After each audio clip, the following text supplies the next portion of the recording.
Para se të fillojmë me videon, do ju ftoja të abonoheshit në kanalin ton Thënie për Jetën dhe të klikoni si përziles për të marrë njoftimet e videove tona më të reja.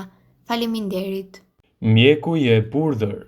Nuk duhet të pini kafe nëse vuani nga këto sëmundje. Kafeja, përveç se është e shëndetshme, mund të ndikojë negativisht nëse konsumohet në këto raste. Studime të ndryshme kanë treguar se kafeja nuk shërben vetëm për të zgjuar nga gjumi, por ul edhe rrezikun për të prekur nga komplikacione të ndryshme, si demenca, sëmundje të zemrës, përshpejton metabolizmin e të tjera. Por në të njëjtën situatë sugjerohet se duhet të shmangni kafe në raste të caktuara për të shmangur efektet anësore, duke filluar nga ankthi deri te rreziku për zhvillimin e problemeve të ndryshme. Cilat janë rastet kur nuk duhet të pini kafe sipas ekspertëve të mjekësisë? Nëse është shumë e nxehtë, nuk duhet ta konsumoni kafen. Konsumi i pijeve shumë të nxehta, si kafet ose çaji, mund të shkaktojnë probleme të rënda të organizmit tuaj, paralajmërojnë ekspertët. Mendohet se temperatura dhe jo substanca e pijes shkakton problemet e ezofagut nëse është mbi 65 gradë Celsius. Nëse vuani nga ankthi, nuk duhet të konsumoni kafe. Nëse ndiheni pak si në ankth sapo pini kafe, duhet të fajsoni këtë të fundit. Kafeina ka një efekt stimulues të sistemit nervor që shkakton lëshimin e hormonit kortizol të stresit. Në këtë rast e përkeqëson edhe më shumë ankthin dhe problemet me gjumin te personat që vuajnë nga depresioni. Kur jeni duke nevojitur më shumë orë gjumi, nuk duhet të pini kafe. Kafeja mund të duket një zgjidhje shumë e mirë nëse do ta gdhish në mëngjes. Në rast të kundërt, mos e konsumoni. Përpiquni të mos pini kafe përpara se të flini, pasi është e sigurt se nuk do t'ju zerë gjumi. Nëse nuk flini të paktën 7 orë në natë, do të filloni të shfaqni probleme me shëndetin. Mos pini kafe menjëherë sapo zgjoheni me stomakun bosh. Konsumi i kafes që pak dhirë nuk do ju shtojë as pak nivelin e energjisë. Kjo sepse në orët e para të zgjimit nivelet e hormonit kortizol të stresit janë në kulmin e tyre dhe japin një rritje normale të energjisë. Prandaj shumë ekspertë bien dakord se kafeja e parë e mëngjesit ta pini rreth orës 10 deri në orën 12, kur nivelet e kortizolit kanë filluar të bien. Gjithashtu, kafeja ka një mënyrë të mirë për të rritur energjinë në mëngjes ose për të mboshtur lodhjen e pasdites, por gjithashtu mund të kufizohet si një eliksir i shëndetit. Është zbuluar se zvogëlon rrezikun e problemeve të prostatës, zvogëlon rrezikun e dëmtimit të zemrës dhe madje ul rrezikun e humbjes së dëgjimit. Dhe pirja e një kafe të zezë madje mund t'ju ndihmojë të humbisni në peshë. Por për disa njerëz kafeja mund të ketë efekte të shumta anësore negative sesa pozitive. Për shembull, mund të vëreni se kafeja ndonjëherë ju bën të keni ankth dhe nervozizëm, ose ndoshta e gjeni veten duke nxituar për një banjo pasi konsumoni një filxhan me kafe. Kafeja madje mund tjetë duke ju ndërlikuar shëndetin tuaj në një mënyrë krejtësisht të panjohur për ju. Këto janë njerëzit që nuk lejohet të konsumojnë kafe. Ata që kanë probleme me zorët duhet të jenë doshtërnguar me pirjen e kafes. Kafeina mund të prishë rregullsinë e zorëve duke përfshirë rritjen e shanceve për diare, një simptom kryesor e sindromës së zorës së irrituar. Ata që vuajnë nga glaukoma ose problemet e syve duhet të evitojnë pirjen e kafes, pasi siç dihet ajo mund të shkaktojë efekte anësore në këtë rast. Njerëzit me fshikëzë aktive, ata që priren të shkojnë shpesh në tualet, nuk duhet të konsumojnë kafe, sidomos gjatë kohës së udhëtimeve, pasi mund t'i bëjë që të vizitojnë tualetin më shpesh. Njerëzit që kanë probleme të zemrës dhe aritmi nuk duhet të konsumojnë kafe, pasi kafeja mund të rrisë rrahjet e zemrës së tyre dhe të krijojë komplikacione. Gratë shtatzana nuk këshillohet të pijen kafe, por duhet të konsultohen me pediatrin e tyre përpara se të shtojnë kafeinën në dietën e përgjithshme. Nënat që ushqejnë fëmijën me gjithashtu duhet të tregojnë më të kujdesshme me pirjen e kafes, pasi kafeja mund të ketë efekte negative në qumshtin e tyre. Ata që vuajnë nga problemet e gjumit duhet të evitojnë pirjen e kafes.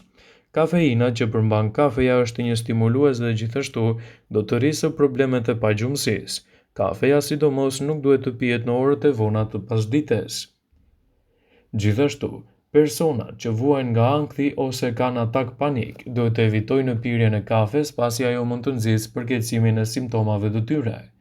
Ata që vuajnë nga diarreja duhet të evitojnë plotësisht nga dieta e tyre kafen derisa të bëhen mirë, pasi kjo mund të nxjisë edhe një diarre më të madhe. Të sëmurët nga epilepsia, të vegjëlit në 12 vjeç, njerëzit me refluks gastroezofageal duhet të evitojnë kafen nga dieta e tyre, pasi në të kundërt kafeja mund të shkaktojë efekte anësore, por nëse nuk i përkisni këtij grupi të këtyre personave që duhet të evitojnë kafen, atëherë mund ta konsumoni atë në dietën tuaj me moderi për të marrë edhe efektet pozitive të saj. Kafeja është një pije mjaft e njohur në të gjithë globin, me një numër të madh të përfitimeve shëndetësore.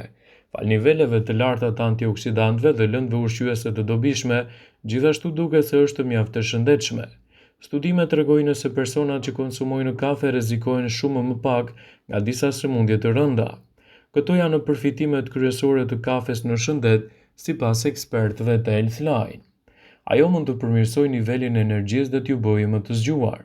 Kafeina bllokon një neurotransmetues frenues në trurin tuaj, çka shkakton një efekt stimulues. Kjo përmirëson nivelin e energjisë, gjendje shpirtërore dhe aspekte të ndryshme të funksioneve të trurit. Ajo mund t'ju ndihmojë të ndiqni dhjamin. Disa studime tregojnë se kafeina mund të rrisë djegjen e dhjamit dhe gjithashtu ritmin e metabolizmit. Mund të përmirësojë në mënyrë drastike performancën fizike. Kafeina mund të rrisë nivelin e adrenalinës dhe të çlirojë acide yndyrore nga indet tuaja trupore. Kjo gjithashtu çon në përmirësim të dukshëm të performancës fizike. Ajo përmban lëndë ushqyese thelbësore. Kafeina përmban disa lëndë ushqyese të rëndësishme përfshirë riboflavin, acid pantotenik, mangan, kalium, magnez dhe niacin. Mund të ulë rrezikun e diabetit të tipit 2. Disa studime vëzhguese sipas Healthline tregojnë se personat që konsumojnë kafe kanë një rrezik më të ulët të diabetit të tipit 2, një gjendje e rëndë që prek miliona njerëz në të gjithë botën. Ajo mund t'ju mbrojë nga sëmundjet e Alzheimerit dhe dementina. Personat që pinë kafe kanë një rrezik më të ulët për të prekur nga Alzheimeri, që është shkaku kryesor i dementinës në të gjithë botën. Mund të ulë rrezikun e Parkinsonit. Personat që konsumojnë kafe kanë deri në 60% më pak rrezik për të prekur nga sëmundja e Parkinsonit, çrregullimi i dytë më i zakonshëm neurodegenerator. Ato mund të mbrojnë mëlçinën tuaj. Personat që pinë kafe kanë një rrezik më të ulët të cirozës, e cila mund të shkaktohet nga disa sëmundje që prekin mëlçinë. Ulë rrezikun e depresionit dhe ju bën të ndiheni më të lumtur. Kafeja duket se ulë rrezikun e shfaqjes së depresionit dhe mund të zvogëlojë në mënyrë dramatike edhe humbjen e jetës për shkak të këtyre problemeve. Mund të ulë rrezikun e disa llojeve të problemeve. Problemet e mëlçisë dhe kolorektal janë shkaqet e treta dhe të katërta kryesore të humbjes së jetës nga shumica e problemeve në të gjithë botën. Pirësit e kafes kanë një rrezik më të ulët të preken nga këto probleme. Nuk shkakton sëmundje të zemrës dhe mund të ulë rrezikun e goditjeve në tru. Kafeja mund të shkaktojë rritje të buta të presionit të gjakut, e cila zakonisht zvogëlohet me kalimin e kohës, por kjo nuk do të thotë të konsumohet nga personat që janë me aritmi. Pirësit e kafes që nuk vuajnë nga problemet e zemrës nuk kanë një rrezik në rritje të sëmundjeve në zemër dhe kanë një rrezik më të ulët të goditjeve në tru. Kafeja mund t'ju ndihmojë të jetoni më gjatë. Disa studime tregojnë se pirësit e kafes jetojnë më gjatë dhe kanë një rrezik më të ulët të humbjes së jetës në mënyrë të parakohshme. Ajo është një burim i mirë i antioksidantëve në dietën perëndimore. Kafeja është e pasur me antioksidantë të fuqishëm dhe shumë njerëz marrin më shumë antioksidues nga kafeja sesa nga frutat dhe perimet e tjera. Pirësit e kafes duhet ta konsumojnë atë me moderi në mënyrë që të mbrojnë edhe shëndetin e mëlçisë. Një studim i publikuar në arkivat e mjekësisë së brendshme në SBA ka treguar se rritja e konsumit të kafes ka qenë e lidhur me një shkallë më të ulët të dëmtimeve të mëlçisë të njerëzve që vuajnë prej saj. Vëmendje, ju bëjmë me dije se informacionet në këtë video kanë për qëllim që të plotësojnë, të mos zhvendësojnë në këshillat e mjekut tuaj ose ofruesit të kujdesit tuaj shëndetësor, dhe nuk kanë për qëllim që të mundësojnë të gjitha përdorimet e mundshme, masat paraprake, ndërveprimet ose dhe efektet e tyre negative në shëndetin tuaj. Pasi ta dëgjonit këtë video, do ju ftoja t'i bënit like dhe ta shpërndani atë në profilin tuaj në mënyrë që të informohen dhe miqtë e tu.